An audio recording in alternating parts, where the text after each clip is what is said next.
Colorful caps are always in style, so grab your wildest ones, don your feather boas, because we're going to a birthday party and you're invited.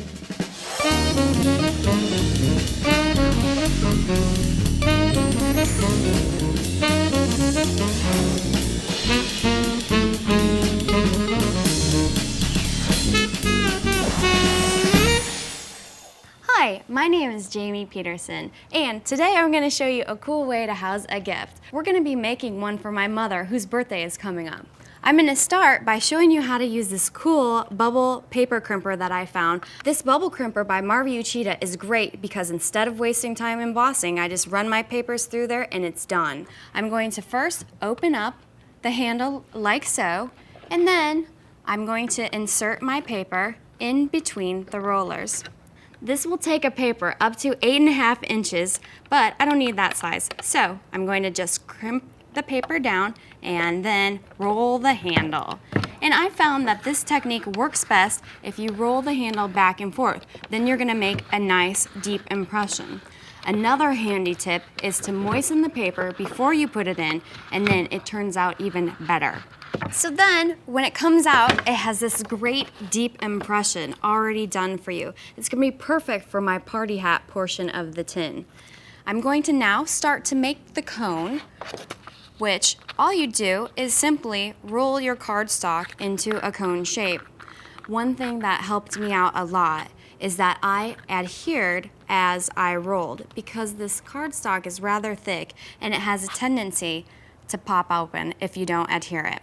So I'm going to show you what one looks like. You'll see that the edges are uneven and there's a flap, which we're just going to snip off and make sure that we have a somewhat even line around. It doesn't have to be perfect though. Let me show you what a finished one looks like. Here, we're ready to now embellish it. I'm going to use this cool Clever Lever paper punch that I found, which is going to cut this paper just like butter. Usually I have a hard time with this, but it's very easy. And it even catches my star punch for me. Now, I'm going to add a little bit of shimmer to my star using my silver calligraphy pen from Marvi Uchida. I love them because they're so juicy and they leave a great shine. I'm just going to trace around the edges of the star. This is a fun project. Let me just finish this. And that's it. I'm going to set that aside to dry. And I'm also going to pick up my straight pin that I just had laying around. In this case, I'm going to use my home decor markers from Marvi Uchida. I love these because they come in great colors and they're easy to use on any surface. I'm going to use pink for this project. Get it nice and juicy and simply roll the pin head around the marker until it's completely covered. Just takes seconds and it's going to make a lot of difference in the finished product. I'm also going to set this one aside to dry, and you can see I now have my star and my pin ready to go. I just simply insert the pin through the star, bring back my cap, and punch it through the top. And how cute is that? Now, I'm going to want to cut another one to cover up this smudge I made. And I simply insert the second one into the top. Now I have a matching pair. It's even cuter. But it's still not complete. So I want to add my pretty, pretty princess ribbons, which I've cut and inserted another straight pin, and that's just going to go through the top there like that. And you'll want to probably add some adhesive so that that stays in place. Now, we're ready to move on to our head portion. I've bought this wooden ball at my craft store. Now I'm going to want to use my garden craft markers. They dry quickly and provide great coverage. Let's go with black today. I think that's fun. I'm going to mix it up and get it juicy and start to paint. Now this is so great because it's literally going to take me only minutes to cover the surface of this big ball. And look how quickly that dries. It's perfect for this project. I happen to have a completed one done. Let me show you what it looks like. Peachy, and it only took a couple of seconds. Next, we're ready for our face portion. I found this adorable picture of my mother when she was a baby. I love this picture because of her demure little pose and the mischievous look in her eye. I think it's hilarious. I've added some pink ink onto her cheeks just for a little bit of color. Now I had an issue with this because the ball is round and the paper is flat. So if you try to put them together, it's gonna crinkle and look yucky. So here's my secret. I took a scrap of black craft foam and just adhered it underneath her face. When you cut it out, it's going to look like this, and you're going to have a sturdy background that you can work with. I want to run some dry adhesive across the middle, about ear to ear, and this is going to be the only portion of the face that's actually stuck to the ball. It goes right across just like that. Now, you'll notice I have a neck gap and a head gap, but we're going to cover that up so no one will even notice.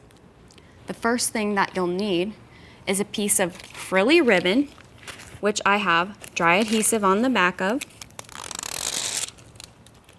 This is going to go around the neck portion as a little tiny collar, and that way you can barely notice that gap at all. And now we can add the hat that we already decorated, and look how cute that is. Isn't that adorable? She's the cutest thing ever. I've added the lace at the bottom, and I've also covered up that rough edge on our cone hat with some more ribbon. Now we're gonna move on to the top of our tin.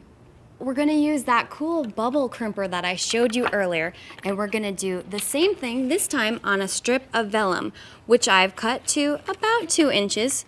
And close it down and twist and turn, and you are done.